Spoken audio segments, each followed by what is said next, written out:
to read the statements from President Biden, Secretary Blinken, General Austin, and leaders of both parties, you'd hardly know Palestinians existed at all. There has been no recognition of the attack on Palestinian families being ripped from their homes in East Jerusalem right now, or home demolitions. No mention of children being detained or murdered. No recognition of a sustained campaign of harassment and terror by Israeli police against worshipers, kneeling down and praying and celebrating their holiest days in one of their holiest places. No mention of Al-Aqsa. There has been absolutely no recognition of Palestinian humanity. If our own State Department can't even bring itself to acknowledge the killing of Palestinian children is wrong, well, I will say it for the millions of Americans who stand with me against the killing of innocent children, no matter their ethnicity or faith. I weep for all the lives lost under the unbearable status quo, every single one, no matter their faith, their background. How many of my colleagues are willing to say the same, to stand for Palestinian human rights as they do for Israelis? Turns out very, very few. And where that stand would intersect with any sort of significant change in US policy, like for instance, putting any contingencies whatsoever on the military aid provided to the Israeli government, it's 19, I think, right now that are willing to do that. But I love so many of the points that she made. And she did something that very few do, which is talk about what actually kicked off this violence that we're seeing. Grenades going off in Al-Aqsa, completely unacceptable. And that should be being played on repeat, but it's not. You're just seeing videos of missiles from Iron Dome shooting down rockets. And you'll see that over and over and over and over again until everyone will forget what actually started this. All of our leaders have already pretended that they've forgotten. She's totally right. Like, we have to remember what actually began this, and that's already basically been wiped away. Yeah, so there's not much to add to what she said other than the fact that, oh my God, she said it in Congress. Like, first of all, you could barely say it in the media. I can't get into all the details, but when I said it on air, I would get yelled at by people in power, and they would say that what I was saying was unacceptable. That you're not allowed to stand up for Palestinians. You're not ever allowed to question Israel. It was. There's no law on it. There's no. It was conventional wisdom. And if you did it too many times, you were going to get removed, right? Because in the bad old days, there were gatekeepers, and you served at their pleasure, right? And so, and guys, don't misinterpret it as anything other than this foreign policy issue. The gatekeepers were not Jewish. Some of the bosses were generally Irish. Don't get me wrong. You see what I'm saying? It was just conventional wisdom, and it was unbreakable. And she just broke it. And what are you going to say to her? No, you shouldn't represent Palestinians, even though you're a Palestinian American. No, you shouldn't get us to ask whether they're also human and have rights. You can't say that to her. Well, you could, but they tried. That's why that when we fought back, when they called Ilhan Omar anti-Semitic and they tried that resolution on her, that was actually the beginning of the end of that monopoly and breaking that monopoly. So they thought that she would go quietly into the night. I gotta tell you guys, look, I'm proud of it and you should be proud of it. We formed the Justice Democrats, and yes, there's been bumps in the road, etc., right? But if those four weren't all Justice Democrats, the so-called squad, right? AOC, Tlaib, Omar, and Ayanna Pressley. They wouldn't have necessarily stuck together like they did. They just would have been random Congress people who might not have even ever met before they got into Congress. But instead they met, they were a group, they were Justice Democrats. And so when they went after Ilhan Omar, Rashida, AOC, Ayanna stepped in. And it made a big difference. And then the second time they went after Ilhan Omar unjustly, we won, they lost. And then the tide turned, and here is a result of the tide. By the way, these speeches, John, I don't know how many more you got, but Ayanna Pressley's was fantastic. And I'll tell you, be honest about it. Ayanna Pressley was much more right wing on this issue before. But now she's part of Justice Democrats. Now I think she's given room to run, and she's talking about apartheid. Look, if you called Israel an apartheid state on air, on cable news, just a couple of years ago, you would have been taken off the air for sure. And anybody that denies it is totally not living in reality. You couldn't even say occupation on air without issuing some sort of a correction. That was taboo as well. And the beauty of their speeches is that everything that they're saying, like they're not mincing words. They're unequivocally condemning Israel. And that matters. Even the folks who disagree with what's happening and aren't peddling the whole, oh, well, Israel has the right to defend itself line. They might not necessarily want to speak up because they know that the Israel lobby is going to bankroll their opponent's campaign come election time. But that's already happening to Rashida Tlaib, Ilhan Omar, so they have nothing to lose at this point. And that's why they're speaking with so much clarity. They don't care because everything that could have been done against them has already been done. So now, the shackles have been released and they're just speaking on this issue as it is. And what is happening is apartheid. And to have any member of Congress say the words apartheid truly is a game changer. 100%. Exactly. And I just want to say one last thing about that, or two quick things. One is they came, other than Bernie Sanders, they came hardest at Ilhan Omar. And they spent a tremendous amount of money trying to defeat her in Democratic primary this time around, okay, in 2020. And I told you guys they have 0% chance of beating her. They're like, oh no, we're gonna beat it. No, because it's all on name recognition, right? And so she steamrolled her opponents that had much greater financing than her. So now, I told you they're paper tigers. They're paper tigers. Everybody was afraid of absolutely nothing, right? And so now Ilhan Omar showed that. By the way, you know who they're coming after next? Nina Turner. Yeah. So ninaturner.com/hello. We cannot have her lose, especially at the hands of people who want to, don't want even-handedness, don't want a two-state solution, don't want fairness for Palestinians, and then are gonna bankroll Nina Turner's opponent to the tune of millions of dollars? Yeah. Oh, hell no. ninaturner.com/hello. Go help her right now. She's in the middle of a campaign right now. And she would be, if you like these speeches, and you should, wait till you get a load of Nina. Yeah, I'm personally worried. I think Michelle Caruso Cabrera, a couple more $1 million. I think she's gonna take down AOC next time. What a waste of money. Let's cue up Ayanna Pressley because it kills me that we can't go to all of these. There was a lot of great, isn't that amazing? We have a problem of too many good speeches being given.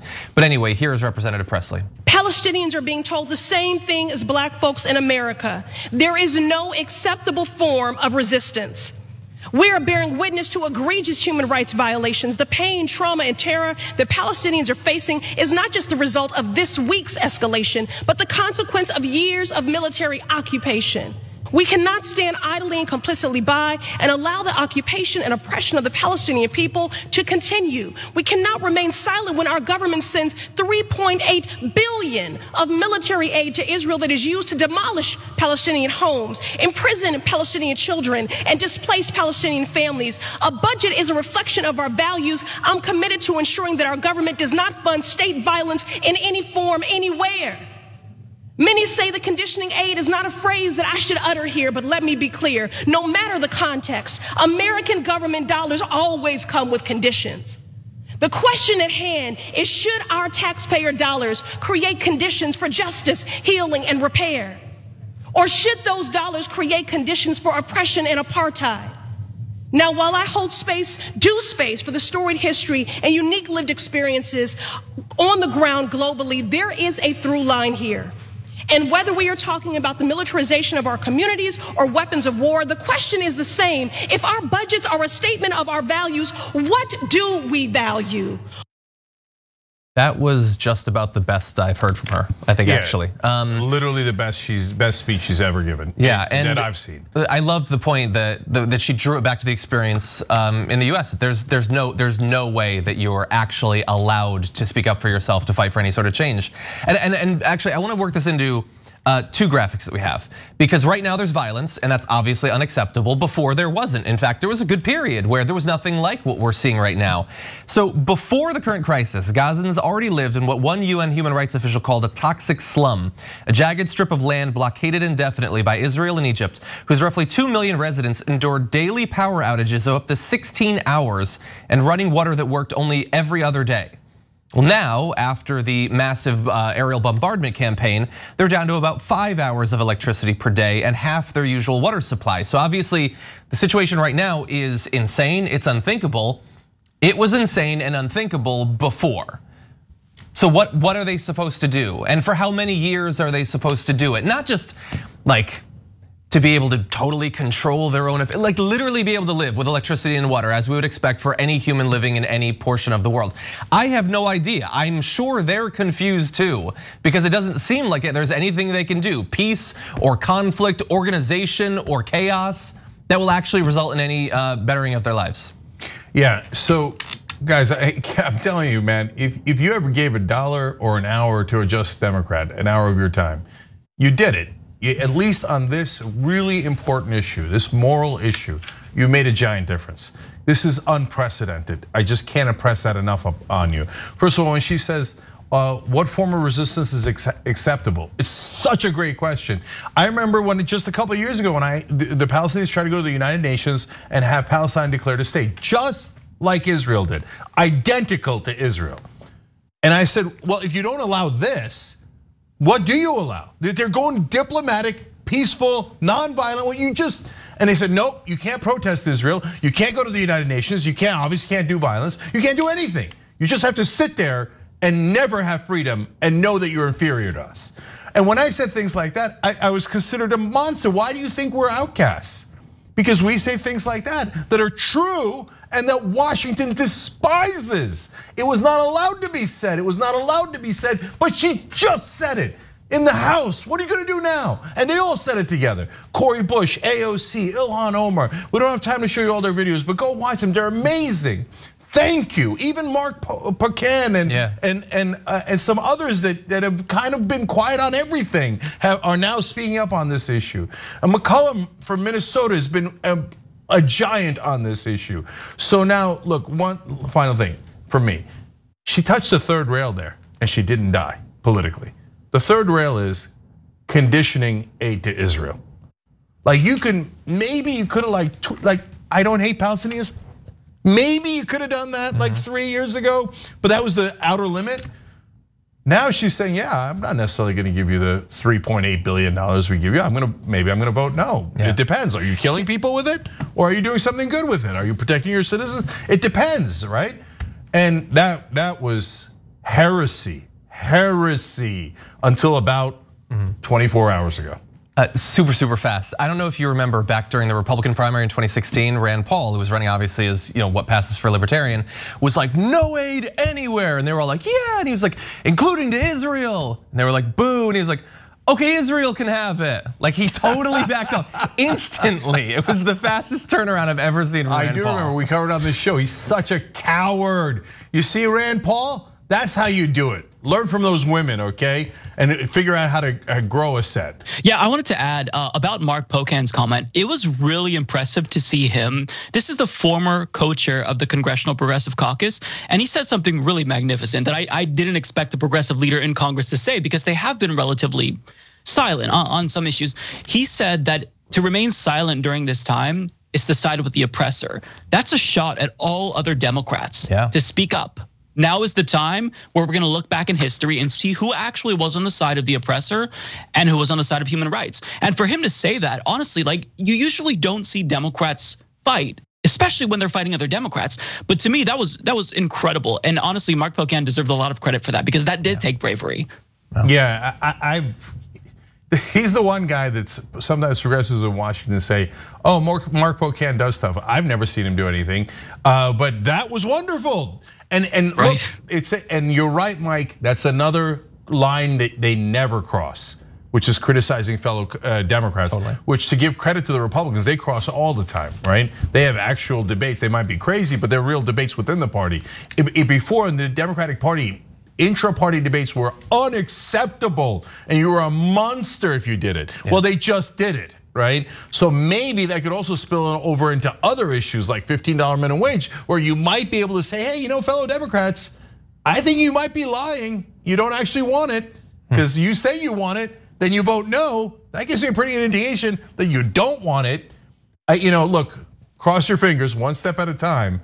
But this is a monumentally important issue on human rights. And there's Mark Pocan actually being a leader. And there's all those other wonderful legislators fighting for justice like we've never seen before. Yeah. So for anyone who helped make that happen, thank you. Thanks for watching the Young Turks, really appreciate it. Another way to show support is through YouTube memberships. You'll get to interact with us more. There's live chat emojis, badges. You've got emojis of me, Anna, John, JR. So those are super fun. But you also get playback of our exclusive member-only shows and specials right after they air. So all of that, all you gotta do is click that join button right underneath the video. Thank you.